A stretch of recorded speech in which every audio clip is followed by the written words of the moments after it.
ஒரு அழகான கிராமம். அங்கே வாழ்ந்தான் ஒரு சிறிய பையன். அவன் பெயர் அருண்.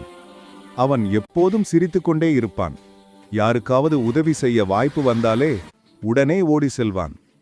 ஒரு நாள் அருண் பள்ளிக்கு சென்று கொண்டிருந்தான். அப்ப அவன் பார்த்தான், ஒரு பாட்டி தரையில் விழுந்து அவளுடைய பையிலிருந்து காய்கறிகள் எல்லாம் கீழே விழுந்திருந்தது. பாட்டி, உங்களுக்கு வலி இருக்கா? நான் உதவுகிறேன். அவனோட சிறிய கைகள் அந்த பாட்டியை மெதுவாக எழுப்பின. அவளுடைய பொருட்களை எடுத்து கொடுத்து வீட்டுக்கு அழைத்துச் சென்றான். மகனே, நீ ஒரு நல்ல பையன். உன் இதயம் தங்கம் மாதிரி இருக்குது. அந்த வார்த்தை கேட்ட அருண் மெதுவா சிரித்தான். அந்த நாளிலிருந்து கிராமத்திலே எல்லோரும் அவனை நல்ல பையன் அருண் என்று அழைக்க ஆரம்பித்தார்கள். அவன் எப்போதும் நல்ல மனதோடு, அன்போடு, புன்னகையோடு வாழ்ந்தான்.